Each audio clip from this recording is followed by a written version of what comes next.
thing to me that Oprah Winfrey asks him about his status and whether he will ever run for president. He says no, he doesn't think so, but if he does, he's going to win. And he's a juvenile there. And what does he say? Exactly what the other one says. He says it out of his mouth.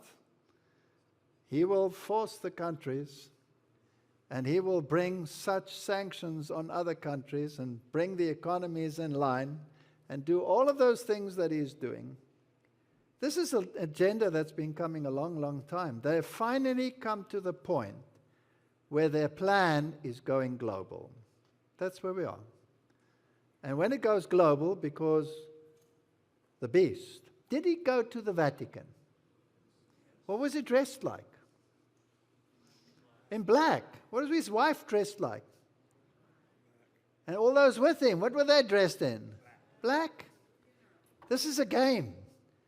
And if they think they can dupe us into believing that it's not a game, then I'm surprised. Secretive Bilderberg meeting draws Pompeo and Kushner. Well, if he's such an outsider, what are they doing with the Bilderbergers? Trump, if no Israel-Palestinian deal during my presidency, it'll never happen. What if he brings about this peace? What if he brings about the uniform economic social order? What if he brings about religious peace and forces all the people to accept this global common good? And then the nationalism goes and everything is set in place. U.S. North Korea, Trump and Kim agreed to restart talks in historic meeting.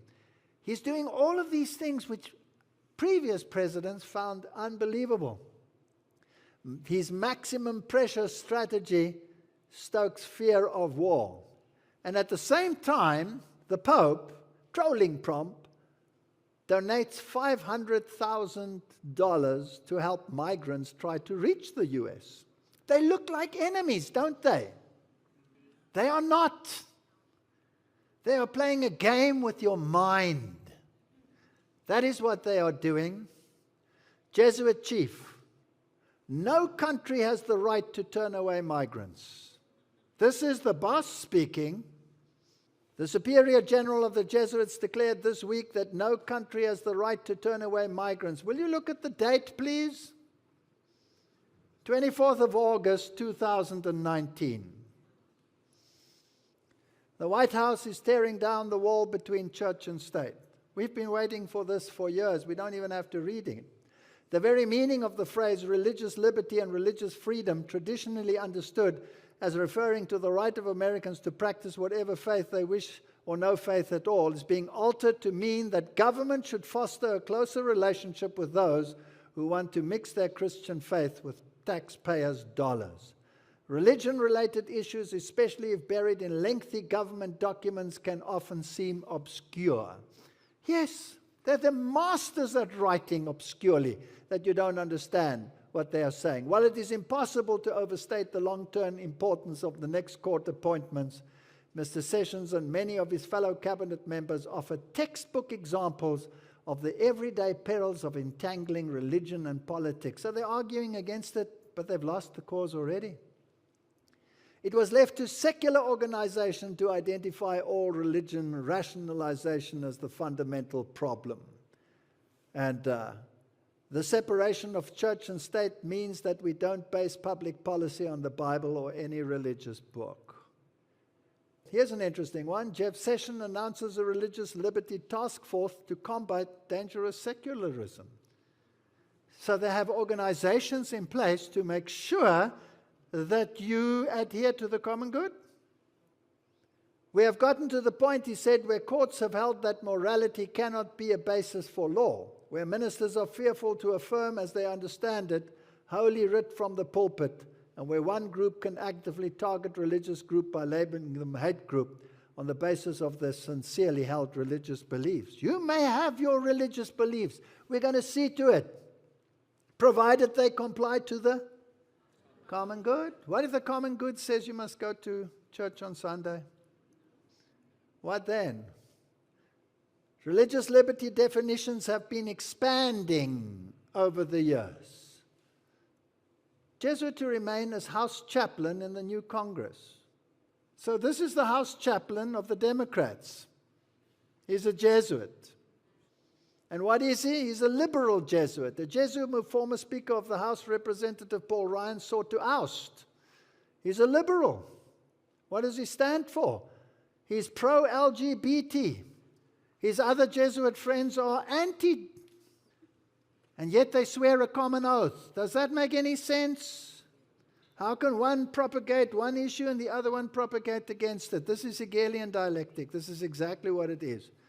They are making fools of society. Rise of the religious left. DNC hires faith outreach director to address the party's God problem. You see, they've now been so anti-God that something has to be done.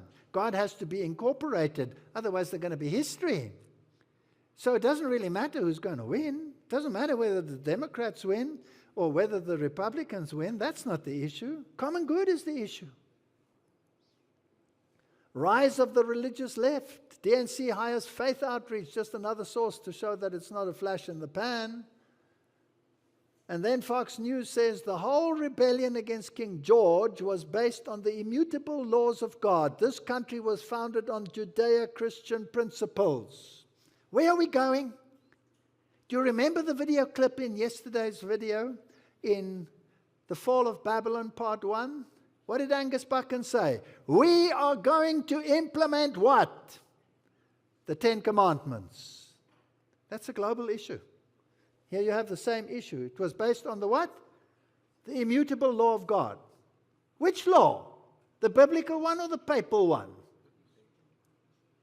That's what we have to ask ourselves.